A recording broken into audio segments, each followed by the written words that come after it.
What is up, everybody? Welcome to DFS by the Numbers. This is my PrizePicks Breakdown for UFC 292. I need all the wins, yeah, harder than all of this. You better move, you might get knocked out, knocked out. You better move, you might get knocked out, knocked out. You better move, you might get knocked out, knocked out.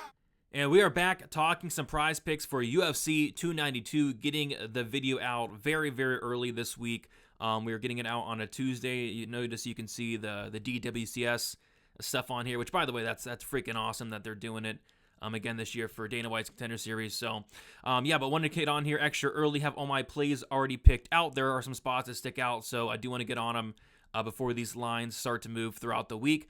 Before we get into the picks, if you guys can please leave a like on the video, subscribe to the channel. Let me know down in the comments what your favorite play is for the week, and maybe something else might stick out throughout the week. But let me know. And then other than that, if you guys are new to Prize Picks, be sure to sign up and use promo code DFSBTN for a 100% deposit bonus up to $100. It helps me out, it helps you out, and I do highly recommend it. Always fun playing some Prize Picks. But I say we get into it. And we're going to start with the significant strikes, a couple things that stick out. The first one has already moved. No, it hasn't moved. So, Karina Silva, the significant strikes, I'm going to take the less here, and there's a couple reasons why I like the less. So, thus far in her couple fights in the UFC and Contender Series, she has two UFC fights and one Contender Series fight. She is landing at 2.39 significant strikes per minute with a 29% accuracy. So not only is she very inactive in the striking, but her accuracy is not that great as well. And plus, on top of that, I expect Karina Silva to look to get this fight down to the mat very early and very often. I think this less hits from either an early finish for Karina Silva, or I can see her losing minutes off of her back. I don't think this fight is going to take place at range for a lot of this fight. I think either Silva is going to get on top and get the finish, or she's going to be losing a lot of minutes off of her back and potentially finish herself. So I think the less has a lot of opportunities for this to hit, and I'm taking the less on the significant strikes for Karina Silva. The other one I don't mind is going to be the Brad Tavares, the more on significant strikes, 40.5. I mean, this just seems pretty low to me. I don't expect Chris Weidman to go out there and have a ton of success in terms of taking down and holding down Brad Tavares, who has honestly some of the best takedown defense and get-up game in the middleweight division. Chris Weidman is coming off of a massive layoff, now 39 years old. I don't expect Weidman to have success in the wrestling. And then when it's on the feet, Brad Tavares, decent volume, not nothing crazy, but if this fight does get extended to the second, third round, and if it does go the distance, I think he crushes this number. I do actually think Tavares can get a finish, though, but I think if he does get a finish, it is going to be late, and by then he should have racked up, more than 40.5 significant strikes. So I'm taking the more on Brad Tavares for significant strikes there. Let's move on to the fight time, which is my favorite section on Prize Picks, and there are some things that stick out here. The first one we'll talk about is going to be the Sean O'Malley. Less on fight time, and this has moved a full minute since I wrote it down on Monday, but rightfully so. I mean, money's pouring in on the fight doesn't go. Money's pouring in on the violence props, and I completely agree with it. I like the less here on Sean O'Malley fight time, 18.5 minutes here.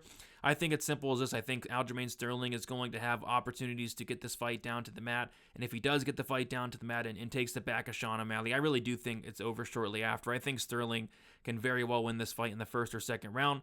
I also think Sean O'Malley can as well. Like, I think if Sterling's not able to take this fight down to the mat, O'Malley's able to stuff takedowns. Like, O'Malley can knock him out early, but as this fight goes on, I can see Sean O'Malley stuffing the takedowns, Aljo getting tired, and O'Malley getting a late finish as well. So I think 18.5 minutes. I really do like the less here. It has moved already. It was, what was it? Yeah, it was 19.75 minutes on Monday. So this is already moving. I expect it to keep moving more than likely throughout the week. Next, we'll go with another less, and this one hasn't moved, which I like. The less on the Zhang Wei Li fight time in minutes, 15.5. I mean, both fighters are super dangerous. Amanda Lemos, I think she's going to have opportunities in the first or second round. If this fight does get extended to second round, third round, I think it's going to heavily favor Zhang Wei Li. But with that said, I also think that Zhang Wei Li is going to have opportunities to finish early herself. I think Amanda Lemos is a great hammer, but I think Amanda Lemos is a terrible nail. I expect somebody to get finished here. before 15.5 minutes in fight time. So I like the less there on that. And then let's go to a more, and we'll go to Austin Hubbard. This has moved, what is it? It moved actually a minute and a half. So I still like it, though. I mean, I think this fight goes the distance. Give me the more on Austin Hubbard fight time. He's taken on Kurt Holloway. You know, the thing with Austin Hubbard, his fights, you know, pretty much always go to decision. You know, Austin Hubbard, super tough, but not much of a finisher himself. I like the more here, and I think it goes the full 15, actually. So give me the more, one I really like there. And then I'll give another one here, and it's going to be the Karina Silva. Give me the less here on fight time. And Karina Silva has went the distance once in her entire career. Karina Silva has gone to the third round once in the last 10 years. I mean, Karina Silva is a kill or be killed fighter. So, you know, I think it's either Silva early or it's Moreau's, you know, as the fight goes on. I'm personally picking a Moreau's second round finish there. But yeah, I like the less here. It's a Karina Silva fight, and Karina Silva fights, they just finish. So give me the less here on Karina Silva in terms of fight time. All right.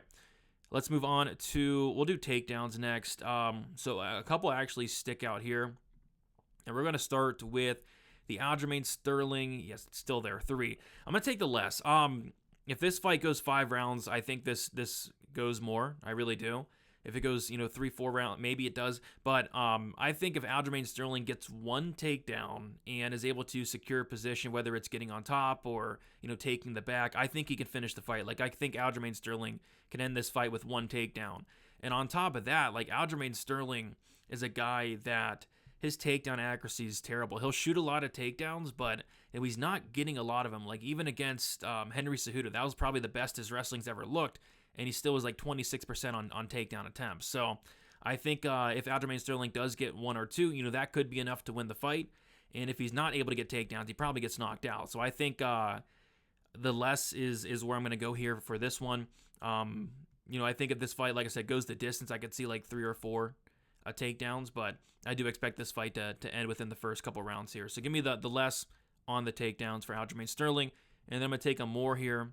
I'm going to take them more on the takedowns on Natalia Silva, just due to the fact that, you know, she will go for takedowns. She has gone for takedowns, and Andrea Lee's takedown defense is horrible. I mean, so if Silva attempts any takedowns whatsoever, she will get them. She will get them easily, and I can see like a 1 takedown per round type thing.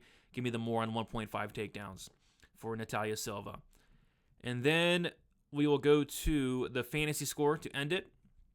And a couple things are sticking out here on the fantasy score.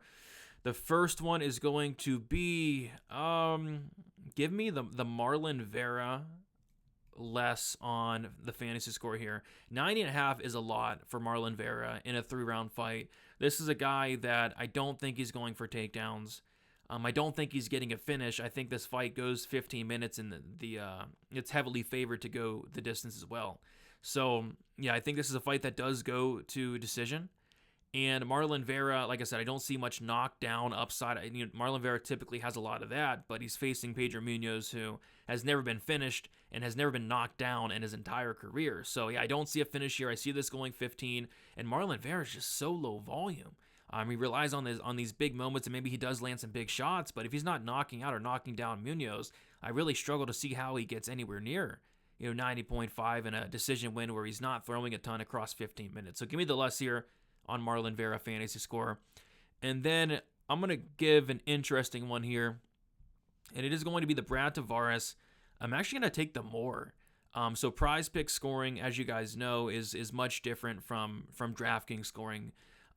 You get points for stuffing takedowns, right? You get 3 points for stuffing takedowns. And this is a scenario where I could literally see Brad Tavares just racking up takedown and defense after takedown defense. You know, he stuffed like all 7 against Dricus du Plessis. Like, this guy can stuff takedowns. His takedown defense is just, it's phenomenal. So I could see Weidman going out there attempting like, 11, 12, 13 takedowns, right? And him stuffing, 10, 11 of them. And if he stuffs 10 takedowns, that's 30 points right there. On top of that, you get 0.6 points for significant strikes. Say he lands around 70, 80 significant strikes, gets a decision win or a late finish like I think. I think a second, third round finish for Brad Tavares is very much in play. So I think with that takedown defense upside, that Brad Tavares is going to cover this. and get them more there. Yeah, Brad Tavares against Omari Akhmedov. Omari, he stuffed 7 takedowns. He stuffed 7 against Streak. I mean, this guy stuffs takedowns like crazy. He stuffed 11 takedowns against Antonio Carlos Jr. Like that. Those points add up across 15. But like I said, I think a late finish is in play for Tavares. So give me the more. I think it's very sneaky because Tavares, you don't typically think of him as scoring well from a fantasy perspective. But the takedown defense means a lot. All right. That is about it, guys. Let me know if I missed anything. Let me know your guys' favorite play on the slate. And we can chat about it in the comments below. Best of luck, everybody. For UFC 292, use that promo code DFSBTN. Get yourself a 100% deposit bonus up to $100. Lots of spots taken out this week. Big card. Let's see if we can hit some of these plays and make some money. Best of luck, guys, and see you later.